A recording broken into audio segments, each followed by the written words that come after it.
Hey there, listeners! Welcome to Rhapsody In Hey, Reverie, episode welcome. 5. Welcome to the hippest music podcast that all the cool cats are sleeping on. Don't sleep on Get up us. there, cool cats. Get up there, Right? cool cats. Get on up there, cool cats. Skidididididabdow. That was my really bad attempt at scatting. Alright, I have something for you. It's an L. Mm. Take it.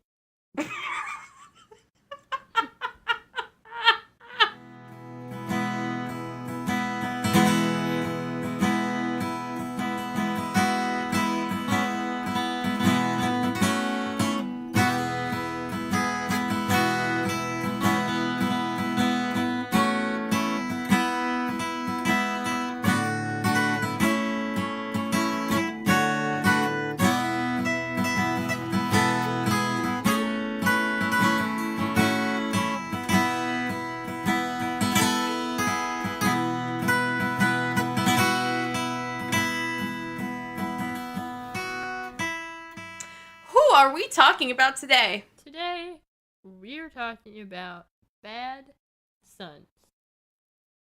Yeah, Bad who? bad sons. Oh, let me hear it again. Bad sons. Oh! Oh! Lord. Let the house say amen. Amen. Mm-hmm. Amen. I like they were doing this band. I love this band. Mm-hmm. I told my dad because he's been like, so who are you doing today? Are you doing like real musicians or like people I've never heard of? And I was like, oh, we're doing Dad coming in with the shade. Mm-hmm. No, it's funny because I like last week he asked him and was like, oh yeah, we're doing the 1975. And he's like, who the hell is that? I was like, oh, they're a band. They're good. You might like them. No. No. And he asked me today, and he's like, who are you doing? And I said, Bad Sons. And he goes, oh, so they all have, like, daddy complexes? And I was like, no, it's Bad Sons with a U. Oh, so they can't spell now either. No. That's why they're Bad Sons. And I was like, damn. Oh, man. Today we're talking about one of my favorite bands. And I mean this, they are one of my favorite bands. Mm-hmm. Do you remember how you discovered Bad Sons? Yes, I do, and it's all your fault. And I remember you were showing me that you showed me the music video to Cardiac Arrest, and I don't remember why this was my response. I have no idea of what my headspace was like at that moment in time, but I just like was curled into a ball, and in this really pathetic voice, I just went, "He's so beautiful, and I'm so ugly," and you were just like, "What?" It came out of nowhere.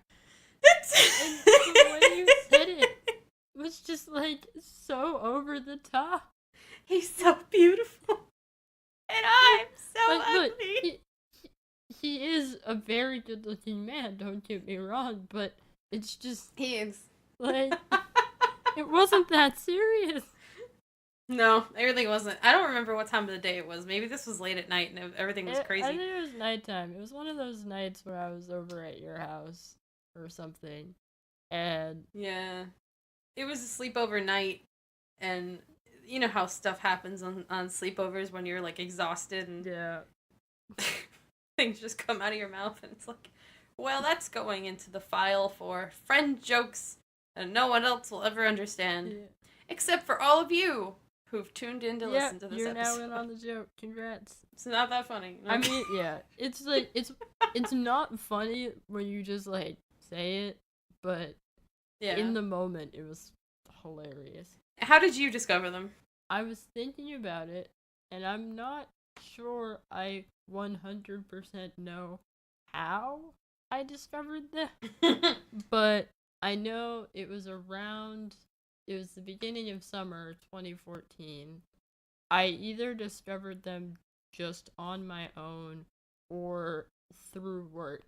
Either way, I do remember, however, that the first song I heard was Cardiac Arrest, and I instantly fell in love with it. It was one of those songs that I was just instantly hooked on. Mm-hmm. And you know what I like about that song? What do you like about that song? And what I like about Bad Sons in general, not just that song, I like it because the lead singer, Christo Bowman, his voice, it has the sort of like dramatic quality of Bastille and Dan Smith. Yeah. Like it has that sort of gravity to it. But as a band, Bad Sons has almost like a 1975 quality to their rhythms and their hooks and their just overall pop sound. So I like that marriage between the two.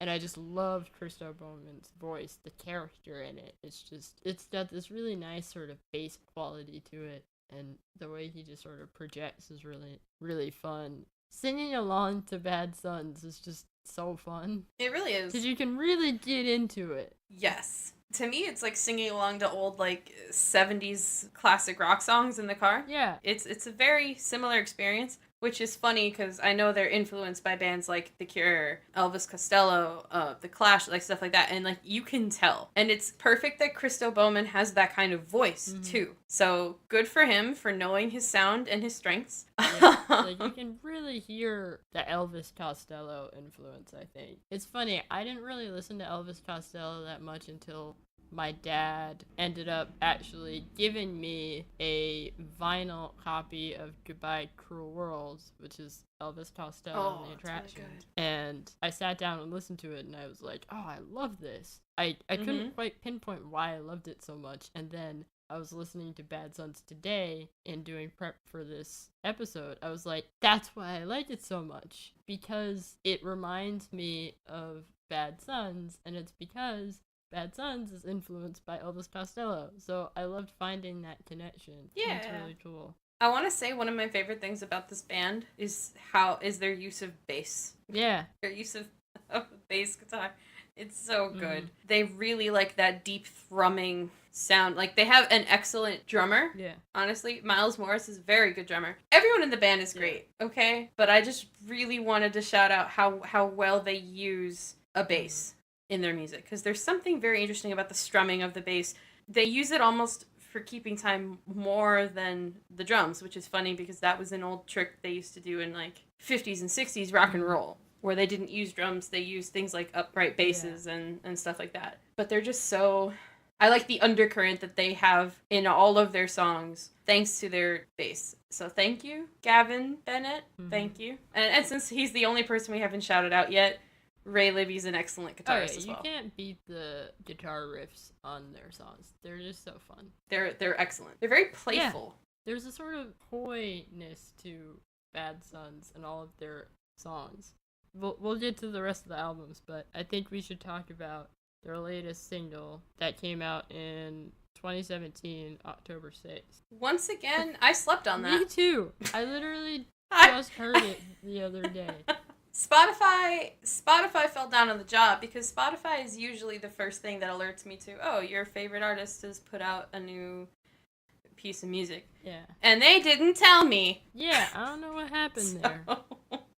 But the single came out October 6th of last year, and it's called This Was a Home Once. And if you're in a position where you're a 20-something right now, maybe living at home, like many of us are, that song's gonna cut deep. Or it's gonna hurt. Or if you're not living at home, it's also gonna cut pretty deep.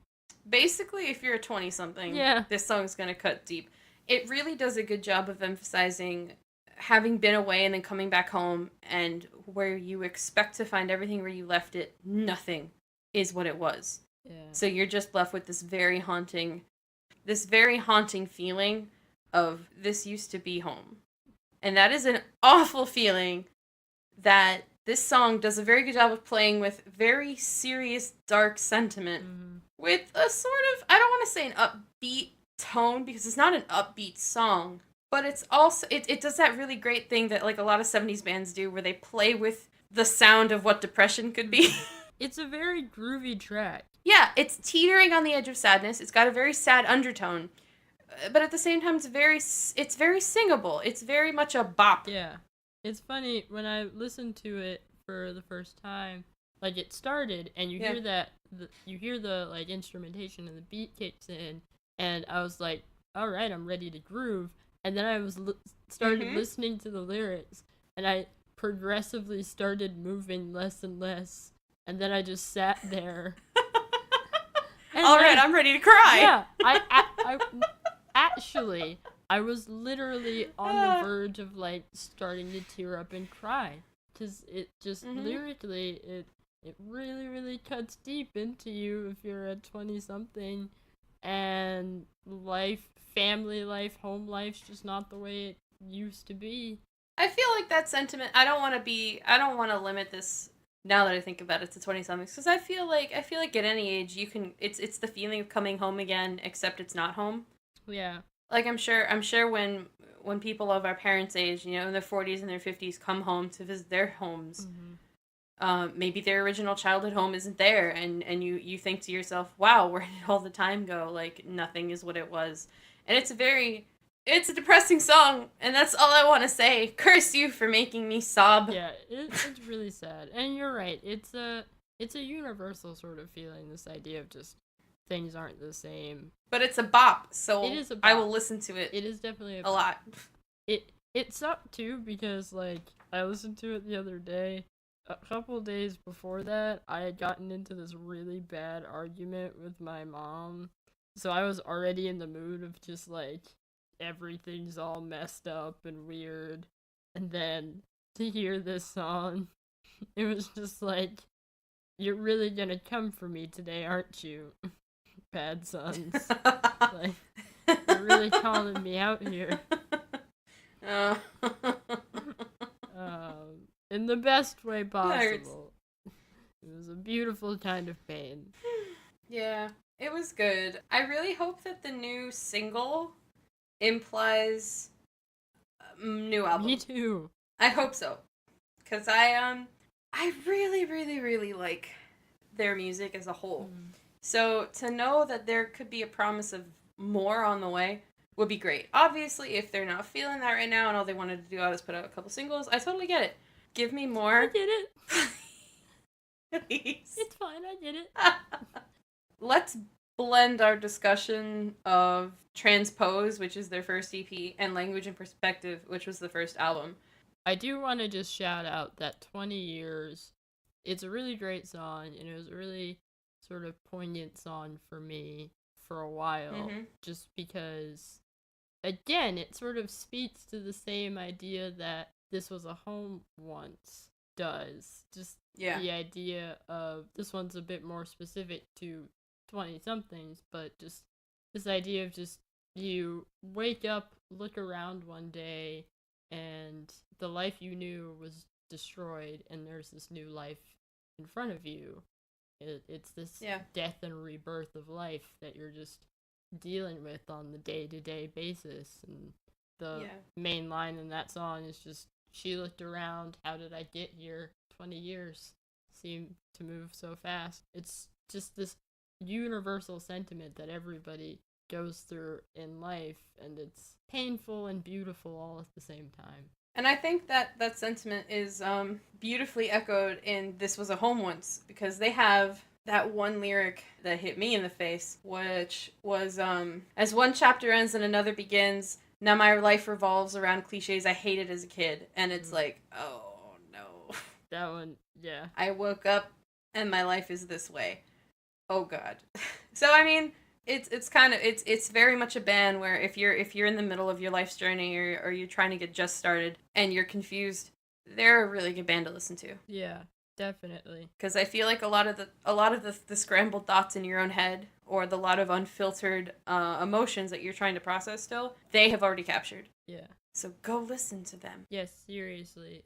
Language and Perspective, the entire album was on heavy rotation for me when it came out, for that reason in particular. So many of those songs for me were just, I would oftentimes put them on and either sit in my room or be walking on the street, and just like, I'd be contemplating my life and where I was and where I was going. Sleep Paralysis is a song that I put on a playlist I made a while ago.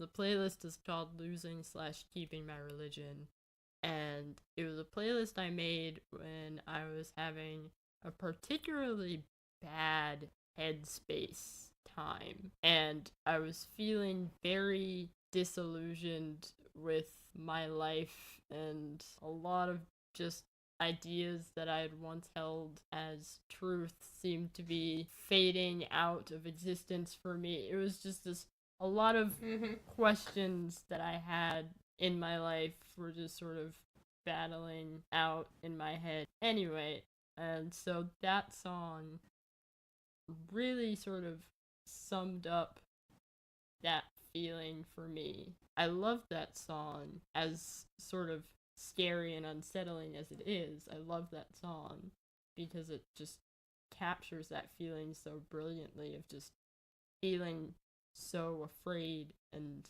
confused. It's also just really like cool. I love how it comes in. The opening, it's this, I don't even know how to describe it, but it just comes in really hauntingly, and the notes kind of just echo in and out, and then his voice sort of sweeps in. There's a bit of falsetto that comes in at the beginning too, and it's just, it's perfect. It's a perfect song. And he also goes bump ba-da ba-da ba-ba. There's so much to love about that song. But also, this album's full of bops too. I feel like we just they're really great at doing, they're really great at producing bops that make you want to dance and cry at the same time. Rear View. Yeah. That song is like the perfect example of that. Such a bop. You want to jam, you want to dance, but also like you're kind of like, this is sad. It's cool because it's got that sort of like leather jacket kind of vibe. The whole album has a leather jacket vibe. Yes, but especially that song. It makes you want to like jump in a convertible, cruise out on the town, and just throw caution to the wind and be like, I'm the coolest kid in the skid. I think this song is on our Regrets Are for the Morning playlist too. Oh, it probably is. 'Cause, yeah, I remember that playlist. I need to rethink what that playlist means. It's so universal. It's a universal. I feel like this album has just so many bops on it. Like Dancing a Quicksand. I love that song. And what is the meaning of that song? Like, what's the hook? What's the hook? It's literally, I ran out of luck. Will I booped up, and nothing's gonna change that. And when it's too much, you thought, how am I supposed to make this right again? I'm like, that's the story of my life is a hot mess. Heyo. Really though, so many of these lines are just like painful but also accurate. Yeah, and it's the whole verse is him saying, I've lost myself in a moment and I can't find my way out for days, and I'm really sorry about that. Like, I paraphrased a little bit at the end, but that's something. Like, I feel like a lot of us can get so wrapped up in our own head and in our own thoughts that we don't come out of our little thought cave for a while, and that can be to the detriment of people we love, people who care about us. And it's like, I'm really sorry. I know I screwed up. Please don't leave me to drown in this quicksand. Yeah. And I feel like part of the theme of this song is that it's just gonna keep happening again.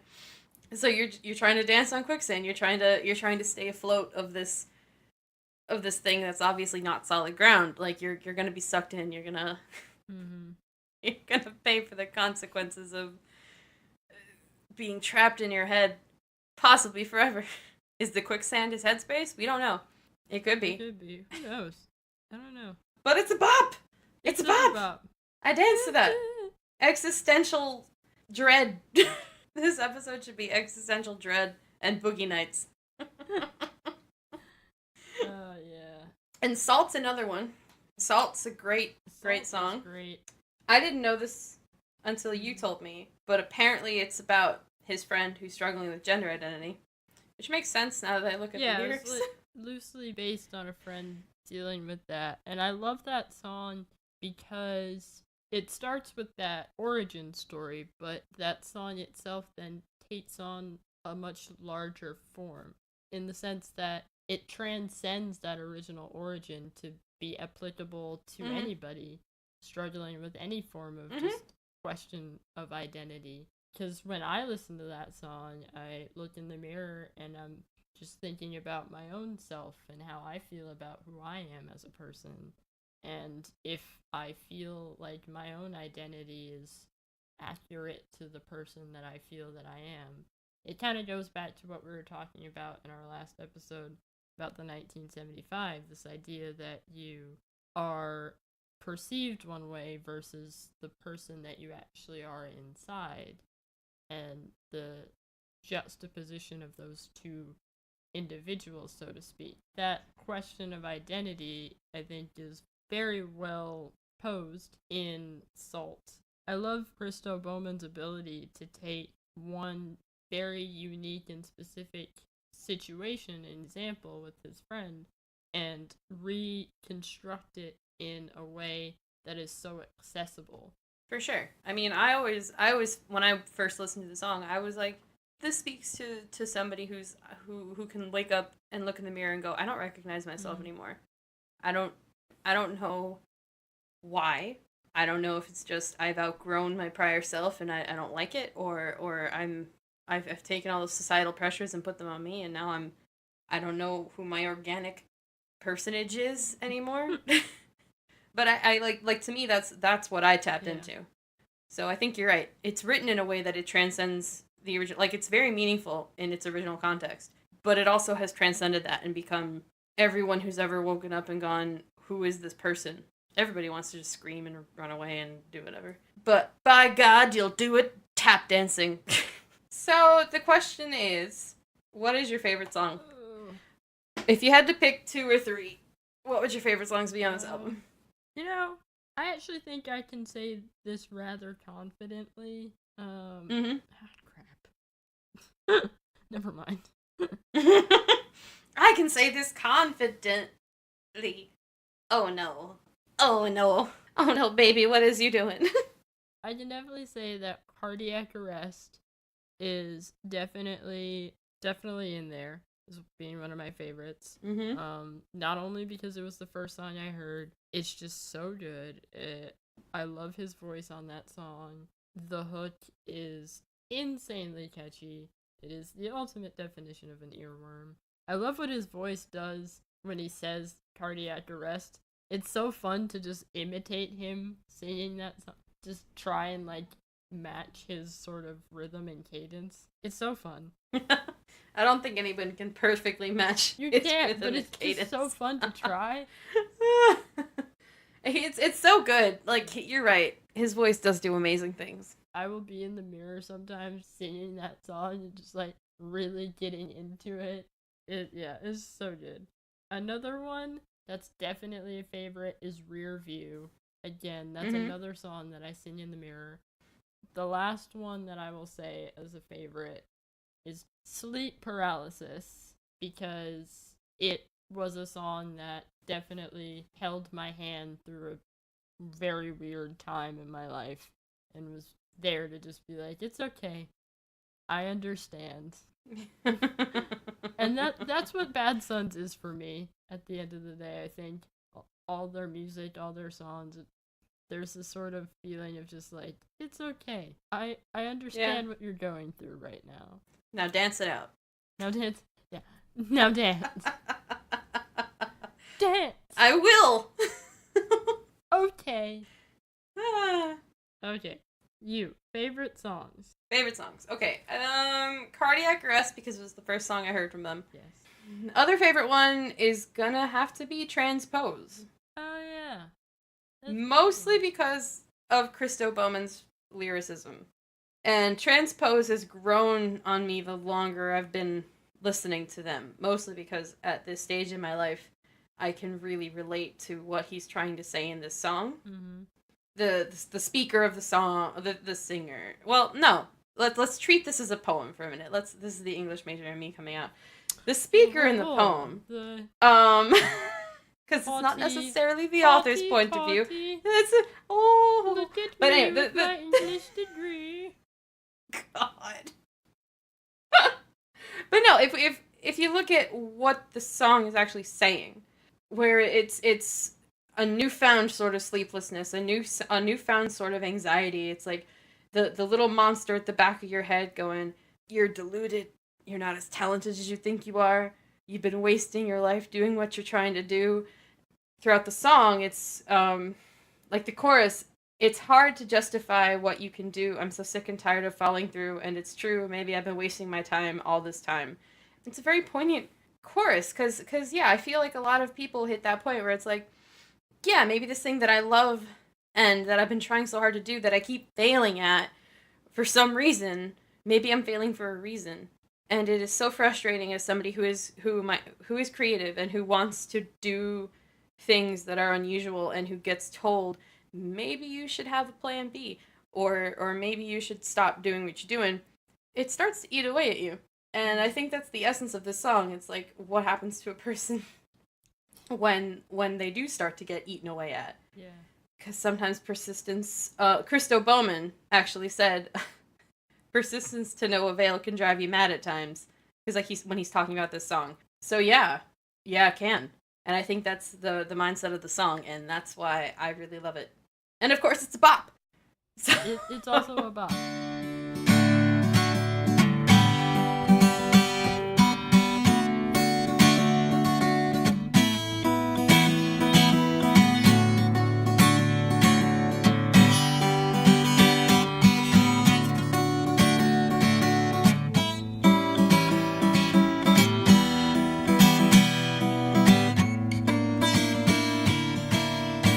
But now we're going to talk about Disappear Here, which I love so much. Because I think on Disappear Here, they reach a new level where it's almost like they almost get happy. You know what I mean? They almost to happiness. They're so close. And then they don't. But I'm sorry to say what I slept on this album too. Not like where I just discovered it now. But I remember walking to class and texting you going, "Hey, did you know Bad Science put an album out?" And this was like, a year ago? And you were like, "Yeah, it's been out for a while." Yeah. You came out in 2016. You were late. Oh. Disappear Here is the sound of my senior year of college, and I don't have any qualms about that. Yeah, Swimming in the Moonlight is probably, like, it's so cute. Mm-hmm. I love that song. I love the line, specifically, I love the line that he says in the second chorus. He goes, "If nothing's perfect, then you and I are nothing tonight." It's a beautiful, romantic nihilism, and I appreciate it so much. Mm-hmm. It's just it's cute, a little depressing, but mostly cute, and it's just a fun love song. On the first album, you didn't really get a good, fun love song. Cardiac Arrest was probably the closest you got to a fun love song. But it doesn't even feel like a love song. It feels more like frantic desperation. Yeah. More than anything else. Yeah, it's more of like a fear. Mm-hmm. Now, before we get too far into the discussion of the album, I forgot that last week our hint was that the title of one of their albums came from a Bret Easton Ellis novel, Less Than Zero. And I want to confirm that was indeed Disappear Here. I gotta say, though, the best song on the album, in my opinion, is Daft Pretty Boys. I love that. That was, okay, maybe I'm biased because it's the first song I heard off the new album. It's so good. Honestly, the things he does with his voice in the chorus are wonderful. Like, it's a really, really, really good song. And I feel like the relationship they're portraying in the song is not exactly a healthy one. But you don't care. You're just dancing. You know why? Because you're wasting your time on Daft Pretty Boys. And you're just dancing. And it's just, you're caught up in this. Also, how wonderful would it be to be described as a sunrise dressed like dusk? That is nice. Gorgeous. Mm-hmm. Gorgeous imagery. This song is full of that. And it's something to marvel at, because like the speaker both loves and hates this woman. I'm intrigued by you, but also you're so dumb. Right. So dumb. Dumb right. Boys. And you get the feeling that he doesn't like himself either for being in love with her. Because, like, oh, the gates of heaven are open now, and my one true love is just waltz right out. Which is so funny. She just walked out. She's gone the other way. There's this like overwhelming feeling of just like, God, you're all insufferable. Mm-hmm. And yeah, like you said, he's kind of including himself in that. It's just all of But this is terrible. I love his use of falsetto. Yeah. It's very great, and again, the riffs in the guitar riffs in this song are excellent. The bass is excellent. Mm-hmm. Everything's excellent in this song. This is just such a well put together song. This is the in my opinion, the best song on the album, and it's to this day my favorite song on it. And it's so sad because I want to be her, but you don't want to. You shouldn't want to be her. She's so stupid.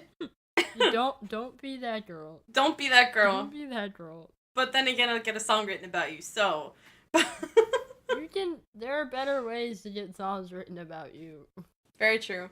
Speaking of great guitar riffs, even in my dreams I can't win. Yes. The riff on that at the end of that chorus is just like, so it's simple and effective, and I love it. And again, how sad is it? It's so Even in my dreams I can't win.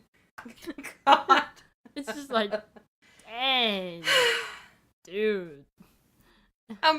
But accurate. He makes these bops about being so sad. I just realized you're so perfect on the outside, but on the inside you're a mess. Daft Pretty Boys is about bad sons. No, I'm kidding. Oh my god. It's terrible. We love you, bad sons. We do love you, but we acknowledge that you're making me cry. Yeah, so much sadness. It's so sad too. Just like reading that title. Even in my dreams. Oh yeah. I can't win. And he says it a million times in the damn chorus. Even in the world I create inside of my head when I am sleeping, Mm-hmm. I do not win. It's so sad. Incredible. And then you have, which leads me to maybe we're meant I to was be alone. just about to say that. Quite possibly the most sad song on the. That one's just rip your heart out sad. Oh yeah, no, and it's. I've never had this happen to me, so I can't ever speak on this from experience. But how sad must it be to like come to that conclusion? That must be so sad. Yeah. Our relationship is so messed up. You know, maybe we're both meant to just be single, alone people. Yeah. Because it's just not working. Yeah. I've never really had that feeling specifically myself either. Though I did listen to this song a bit after a breakup, and it was rather comforting. It's kind of a comforting sadness in this song. Oh yeah, it's a good breakup song for sure. In general, it's just like this sort of the resignation of just accepting, okay, this didn't work. It's not just that though. I feel like it's also about, you know, I maybe we're meant to be alone and you're resigned, but you're also not that resigned. Because at one point he's saying, sometimes I fantasize about faking my own death just to see how it would make you feel. Yeah. Because he still wants something. Like, he knows in his, like, logically that the relationship is lost, but he's not emotionally there yet. Yeah. So, it's him battling with himself, which is so sad. Mm-hmm. And yet, all I want to do is dance. I really want to talk about Love Like Revenge. That's a great song. Because that's such a very interesting imagery, right? You wear your love like revenge. Yeah. Isn't that weird? There's a fierceness to that that's kind of scary. Because you don't think of love as being full of revenge. Because love is supposed to, you know, what is it? You know, love is patient, love is kind, it's all those other things. And here he's saying, you wear your love like you're ready to go into war. And also, am I happy? No, I'm just distracted. That's so stupid. God, Christo! Are you? Can I call you Christo? Can I call you Christo? A hug, man? Can we give you some advice? I just want to give you a hug, man. I just want you to sit down and hug somebody you love. Like, let's just hug it out. Hug it out. Stop dating these women. Stop dating women who make you feel like this. We love you, man.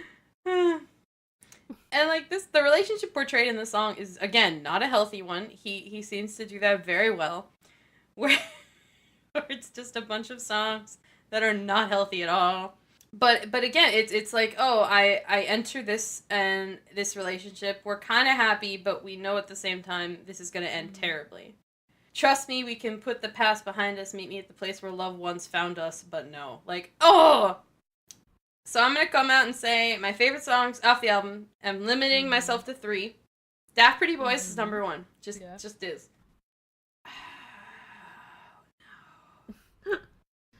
No. Oh no. Disappear Here. Okay. Because I really like the sound of that song. I like what he does with his voice. And Maybe We're Meant to Be Alone. Okay. Boom. 3. Can't go any further than that, or I'll get wrapped up in how good the whole album is. I'm gonna go with Daft Pretty Boys, because, again, it's a bop. The correct answer. the correct answer is Daft Pretty Boys. Thank you for playing. Then Swimming in the Moonlight, because it's adorable, and I can't help it. Damn, I should have gone with that one. Never mind. Keep going. It's so good. And then this is where it gets hard for me, because I love Maybe We're Meant to Be Alone, but I think I'm gonna go with Even in My Dreams I Can't Win, because it's just so sad. And again, all I want to do is dance. It's almost like Tears for Fears, where everything was this depressing nihilism, and all you want to do is dance. It's great because it's almost like a middle finger to the sadness. It's like, you know what? I may feel like a total failure, but I'm gonna dance and not care and keep living my life. Yeah, life, I'm sad. Die mad about it. That's basically how I want to live my life. So. And that's how everyone. You know what? That's how we should all aspire to live our lives. So thank you, Bad Sons, for showing us the way. Even if you're miserable, even if you think so you bad suck, after all. just keep dancing. You see, Dad, they were the good sons. You did good, son. We circled back. And that basically concludes. That concludes the Bad Sons episode. Yeah. Wow, we did it. Yeah, so much sadness. You know, it's funny. I didn't even register consciously just how sad all of these songs were until we started. You don't. You never do, because they're so upbeat when it comes to their sound, or they're so I don't want to say groovy, but yes I do. They're groovy. Yeah. They're all a bunch of cool cats, Daddy-o. Yeah. So. But yeah, at the end of the day, if you just sit there and you read their lyrics, you're like, oh. It's like, oh God. oh my God.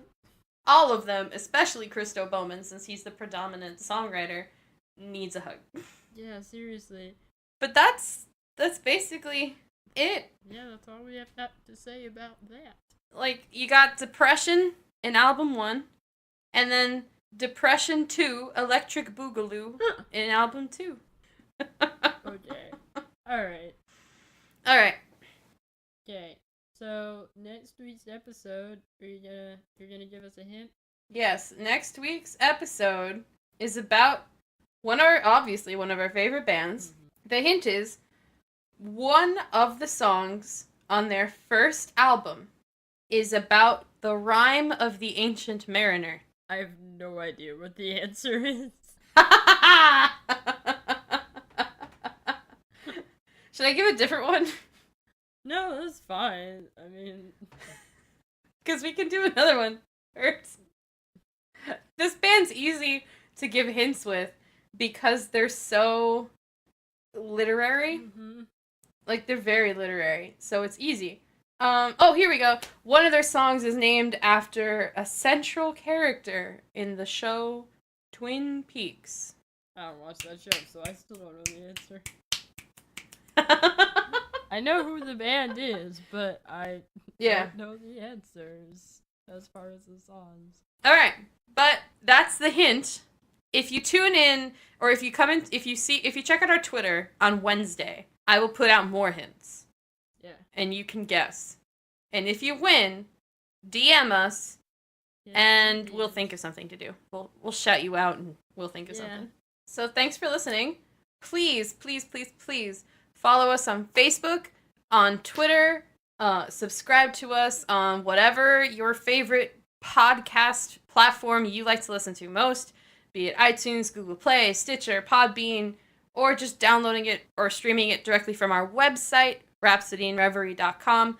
Please leave us a review or comment. It means the world to us to get feedback, and it helps us to improve and give you, our listeners, a much better, more enriching experience. So please consider doing that. Check out the website frequently for updates, because we do post updates. So check We're that. out there on the interwebs making money moves, doing all that kind of stuff. Mm-hmm. So we're trying. When we got cool stuff, we're gonna share it with you. Website, that's gonna be where you're gonna find all the cool information of things that we're doing for you. We've got some ideas that we're cooking up in our heads, so keep it locked over there. We're trying to make this the best experience for you that we possibly can. So let us know what we can do for you. Seriously. Okay? Ask not what our podcast Oh my god. can... No, I got it backwards. Ask not what your podcast can do for you, but what you can do for the podcast. So, anyway, we're about to transpose out of here. We're gonna disappear here. So if you're salty about it, it's too bad. Because that's life, and even in my dreams, I can't win. Oof. So our puns are getting worse. They're getting progressively worse. It's okay. We ask for your patience. We're just a bunch of daft pretty boys, except we're daft pretty girls. We ask for your patience as we're swimming in the moonlight. Wow. Oh god. Trying not to go into cardiac arrest. And maybe we'll see you in 20 years.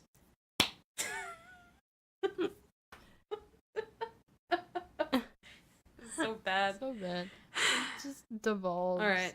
And on that pleasant note, bye-bye! Bye! Okay, love you, bye! Bye! Love you. Okay, call me when you get home safe. Oh my god, TTY. Love you, bye.